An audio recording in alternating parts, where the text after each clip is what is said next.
अस्सलामु अलैकुम वरहमतुल्लाहि वबरकातुह।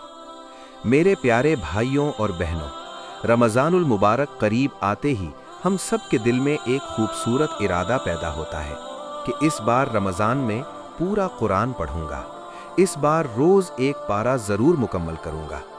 लेकिन सच बताएं, कितनी बार ऐसा हुआ कि हमने बहुत जोश के साथ आगाज़ किया, पहले 2-3 दिन खूब तिलावत की और फिर मसरूफियात, थकन या सुस्ती की वजह से सिलसिला टूट गया। आज की इस वीडियो में मैं आपको एक ऐसा आसान, अमली और आजमूदा तरीका बताने वाला हूं जिसकी मदद से आप इंशाअल्लाह रमज़ान में रोज़ाना एक पारा आसानी से मुकम्मल कर सकेंगे। चाहे आप जॉब करते हों, तालिब इल्म हों या घरेलू जिम्मेदारियां निभाते हों, तो वीडियो को आखिर तक ज़रूर देखिएगा। माह रमज़ान और कुरान का ताल्लुक़। सबसे पहले हमें ये समझना होगा कि रमज़ान और कुरान का ताल्लुक़ क्या है। अल्लाह ताला कुरान में फरमाते हैं, शहरु रमज़ान अल्लज़ी उन्ज़िल फ़ीहिल कुरान, यानी रमज़ान वो महीना है जिसमें कुरान नाजिल किया गया। रमज़ान सिर्फ रोज़े का नाम नहीं है, रमज़ान असल में कुरान का महीना है। ये वो महीना है जिसमें नेकियां कई गुना बढ़ा दी जाती हैं और कुरान की तिलावत का अज्र बेहिसाब मिलता है।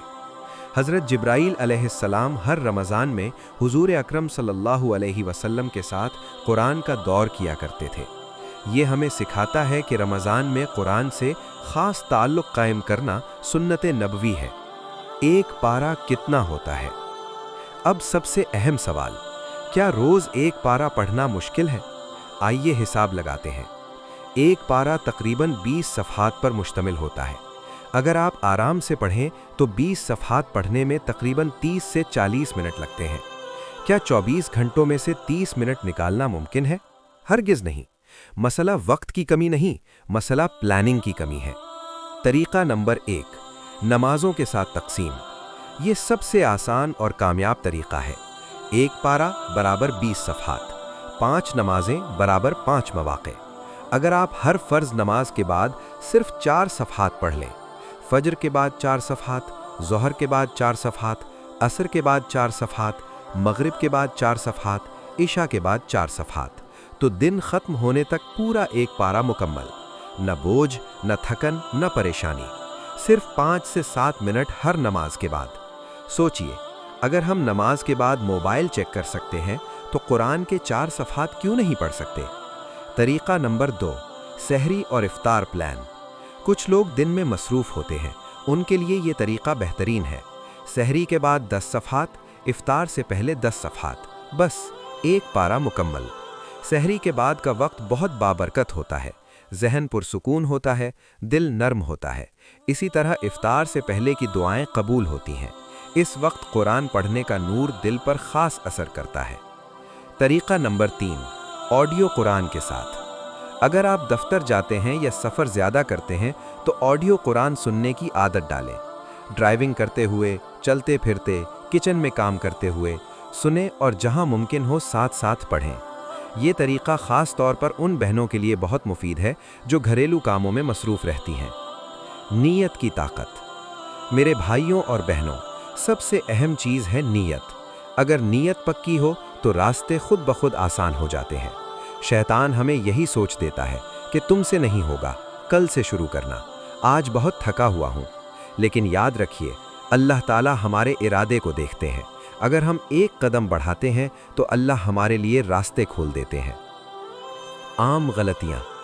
अब मैं आपको कुछ आम गलतियाँ बताता हूँ जिनकी वजह से लोग अपना हदफ पूरा नहीं कर पाते।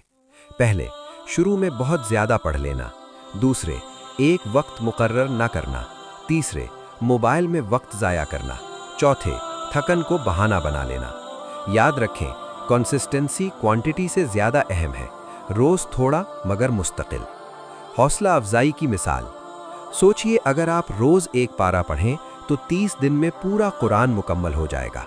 और अगर आपने पिछले रमज़ान में नहीं किया तो ये रमज़ान आपके लिए बेहतरीन मौका है। क्या मालूम अगला रमज़ान नसीब हो या ना हो?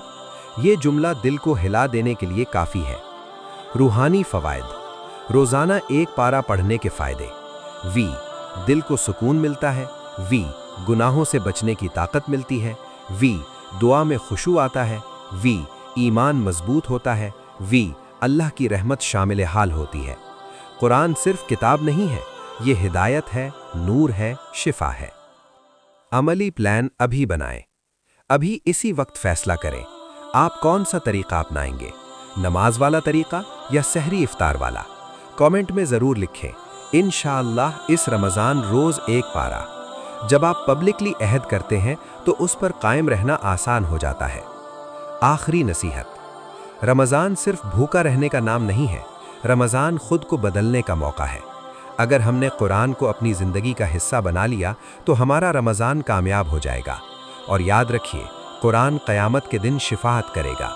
کیا ہم چاہتے ہیں کہ قرآن قیامت کے دن کہے، یا اللہ اس نے مجھے چھوڑ دیا تھا؟ یا ہم چاہتے ہیں کہ قرآن کہے، یا اللہ یہ میرا ساتھی تھا؟ فیصلہ آج کرنا ہے۔ دعا: اللہ تعالی ہمیں قرآن پڑھنے، سمجھنے اور اس پر عمل کرنے کی توفیق عطا فرمائے۔ اللہ ہمارے رمضان کو قبول فرمائے، آمین۔ اگر ویڈیو پسند آئے تو لائک کریں، شیئر کریں اور چینل سبسکرائب کریں تاکہ ایسے مزید قرآنی پیغامات آپ تک پہنچتے رہیں۔ السلام علیکم ورحمۃ اللہ وبرکاتہ۔